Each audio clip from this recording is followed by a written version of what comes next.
ሰላም ተመልካቾቻችን ከጂኤምኤም ቴሌቪዥን የዕለቱን ዜናዎቻችንን ይዤላችሁ ቀርቤያለሁ። በቅድሚያ ማርስ ዜናዎቹን አስደምጣችኋለሁ።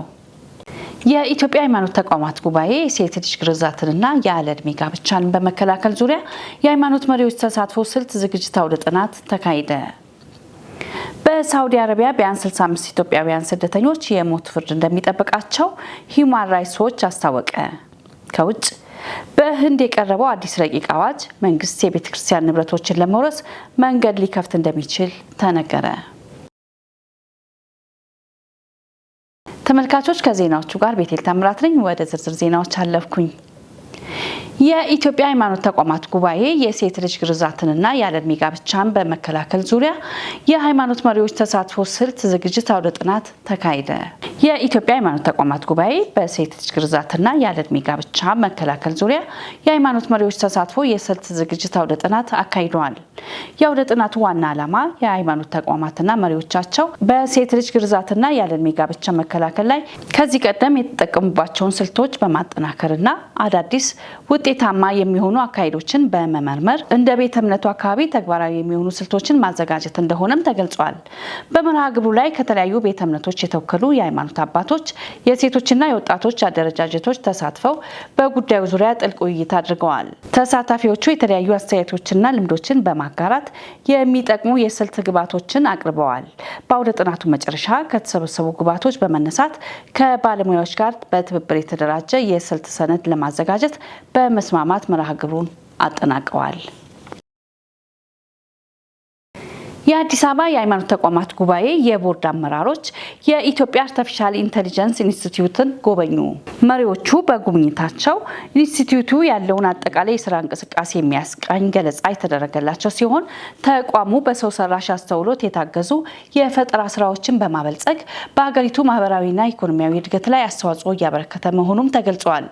ተቋሙ እያከናወነ ያለው ተግባር ሀገራችን ለእድገት እየሰራች ባለችባቸው ዘርፎች ለማገዝ በጤና፣ በግብርና፣ በትምህርትና በሕክምና ጨምሮ በዲጂታል ዘርፍ በከፍተኛ ሁኔታ የማገዝ ስራ እያከናወነ መሆኑ ተገልጿል። ኤአይ ለሁሉም የሚለው የኢትዮጵያ አርቲፊሻል ኢንተለጀንስ ኢንስቲትዩት ሀገር ከኤአይ ቴክኖሎጂ የሚገባትን ጥቅም እንድታገኝ በመከናወን ላይ ያሉ ተግባራትን ለጉባኤያችን ቦርድ አመራሮች ገለጻ ተደርጎላቸዋል።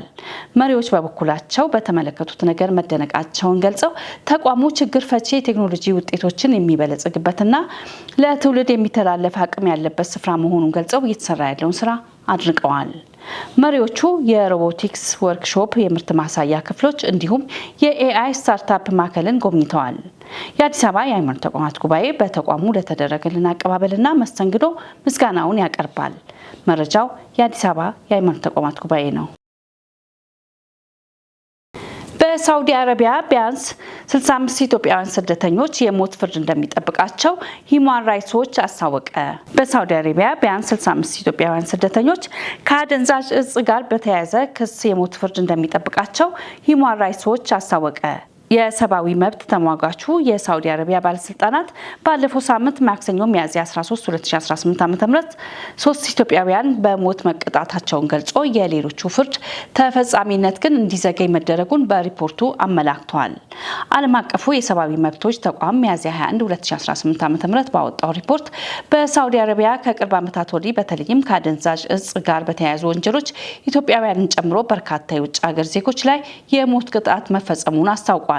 የሂዩማን ራይትስ ዎች ረቡዕ የስደተኞችና የሰብአዊ መብቶች ከፍተኛ ተመራማሪ የሆኑት ናዲያ አርድማን ሳውዲ አረቢያ መሰረታዊ የፍትህ ሂደትን የተነፈጉ የውጭ ሀገር ዜጎች አመጽ ባልተቀላቀለባቸው ወንጀሎች የተነሳ በሞት ለመቅጣት ፈቃደኛ መሆኗ ለመብታቸውና ለህይወታቸው ከፍተኛ ግድ የለሽነት እንዳላት ያሳያል ብለዋል። አክለውም ከመርፈዱ በፊት የሳውዲ አረቢያ አጋሮች በፍጥነት ጣልቃ መግባት አለባቸው ሲሉ ጥሪ አቅርበዋል። ሂዩማን ራይትስ ዎች በአሲር ክልል ከሀሚስ ሙሻይት ማረሚያ ቤት የታሰሩ 3 ጉዳዩን የሚያውቁ ሰዎችን ማነጋገሩን በመግለጫው ጠቅሷል። የሰብአዊ መብት ተሟጋቹ ያነጋገራቸው ግለሰቦች የሰሜን ኢትዮጵያ ጦርነትን ሸሽተው ህይወታቸውን ለመለወጥ በማሰብ በየመን በኩል ወደ ሳውዲ አረቢያ መግባታቸውን ገልጸዋል። ስደተኞቹ በጉዟቸው ላይ ገንዘብ ለማግኘትና ህይወታቸውን ለማቆየት በማሰብ ጫት ይዘው መገኘታቸውን ለሰብአዊ መብት ተሟጋቹ አስረድተዋል። መረጃው የቢቢሲ ነው። ተመልካቾቻችን እየተከታተላችሁ የምትገኙት ከጄኤምኤም ቴሌቪዥን ወደ እናንተ እየተላለፈ የሚገኘው የዜና ሰዓታችን ላይ እንገኛለን። አሁን ደግሞ ከባህር ማዶ ወዳገኘናቸው ዜናዎች አለፍኩኝ። በህንድ የቀረበው አዲስ ረቂቅ አዋጅ መንግስት የቤተክርስቲያን ንብረቶችን ለመውረስ መንገድ ሊከፍት እንደሚችል ተነገረ። ዳንኤል አንተነህ ዝርዝር አለው። በህንድ የቀረበ አዲስ የውጭ ምንዛሬ ፈንድ ቁጥጥር አዋጅ መንግስት ለበርካታ አስርት ዓመታት የተገነቡ የሃይማኖት ትምህርት ቤቶችን፣ ሆስፒታሎችንና የበጎ አድራጎት ተቋማትን እንዲቆጣጠር እድል ሊሰጥ እንደሚችል የቤተ ክርስቲያን መሪዎችም አስጠንቅቀዋል። ረቂቅ አዋጁ የሃይማኖት ተቋማት ብቻም ሳይሆኑ ሁሉንም የበጎ አድራጎት ድርጅቶች የሚያካትት ቢሆንም የህንድ ፓርላማ በሐምሌ ወር ስብሰባውን ከመጀመሩ በፊትም የክርስቲያን ተቋማት በተለያዩ ግንባሮች ተቃውሟቸውን ለማሰማት እየተንቀሳቀሱም ይገኛሉ።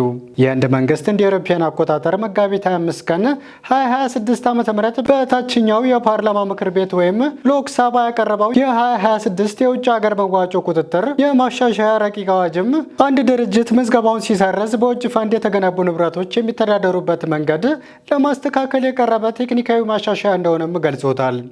ይሁን እንጂ የህንድ ካቶሊክ ጳጳሳት ጉባኤ፣ የህንድ ቤተ ክርስቲያናት ብሔራዊ ምክር ቤት እና ሌሎች የክርስቲያን ድርጅቶች ፈጣንና ይፋዊ ተቃውሞም አቅርበዋል። ከተቃዋሚ የፖለቲካ ፓርቲዎች፣ ከሙስሊም ድርጅቶችና ከህግ ባለሙያዎችም ከፍተኛ ተቃውሞም እየቀረበም ነው። የወንጌላውያን ህብረት ዋና ጸሐፊ ቪጃይ ሽላላ ይህ ረቂቅ አዋጅ በመጽደቁ ምክንያትም እምነትን ወደ ሌላ ለመቀየር ወይም ኮንቨርዥን አይቆምም፣ የሚቆመው ግን በጣም ለተጎዱ የህብረተሰብ ክፍሎች የሚሰጠው አገልግሎት ነውም ብለዋል። አክለውም በመርህ ደረጃ አዋጁ በጠቅላላው የሲቪል ማህበረሰብ ላይ ተጽዕኖ ቢኖረውም የሚወረሱት አብዛኞቹ ንብረቶች ግን የክርስቲያን ሚሊዮኖች ንብረቶች መሆናቸውን በግልጽ ሊታወቅ ይገባል ሲሉም ተናግረዋል።